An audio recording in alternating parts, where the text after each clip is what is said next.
Hello, thank you for training with us today and taking the time to ensure a smooth transition into using the iCIMS onboarding system. Today I will be explaining the different bin submissions you can place your applicants and candidates in your recruiting workflow. We'll begin in the Hiring Manager platform. First, I want to note that there are 3 different places you can advance your candidates in. You can do this in Open Job Candidates, My Actions, and My Job Listings. We recommend that you use a job profile through the My Job Listings panel to move your applicants through the recruiting workflow. Here is how you'll be able to see the bin submissions. When we see the section titled My Job Listings, we'll be able to see the open jobs for your branch. When we click on More Results, we'll see a full list of jobs that you've opened. Today we'll click on the Office Manager for an example. This is the job profile page. On this page, you will be able to categorize your applicants and candidates during the recruiting process. Here are the different categories. There is the new submissions bin. These are those who have completed their application and are ready to be reviewed by you, the hiring manager.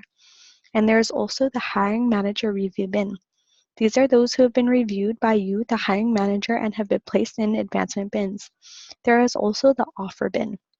These are those you've extended an offer to and are starting the onboarding process. When we expand these bins, we'll be able to see the checkmark boxes on the left-hand side of the applicants. To move an applicant to a different category, we'll select the checkmark and either press Reject or Advance. When clicking Reject, iCIMS will give you 2 options: Review Not Selected and Interview Not Selected. By clicking either of these 2 options, iCIMS will prompt you to give a reason why you have not selected this candidate. From this page, you can also send a rejection notice to the applicant.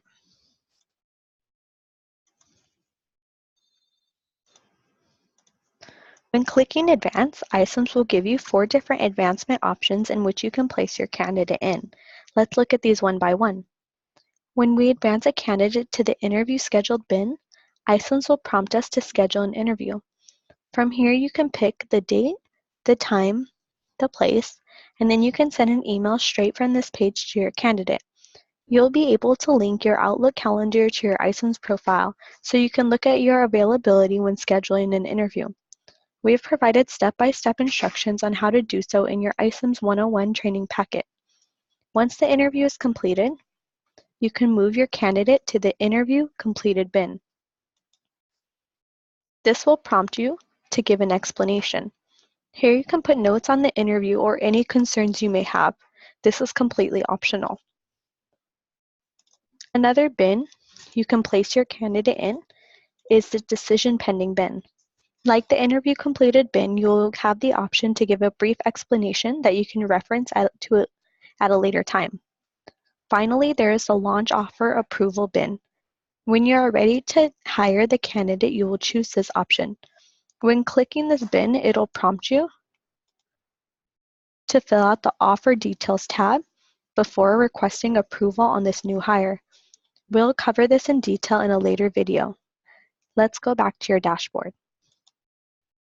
Today we have reviewed how to submit applicants to different bins in a job profile in the My Job Listings panel. To say again that there are 2 other places you can categorize your applicants and candidates in. These include Open Job Candidates and My Actions. This concludes candidate bin submissions. Please make sure to watch all of our iCIMS training videos so we can create an efficient and smooth onboarding process for our new employees here at PRMG. Thank you again.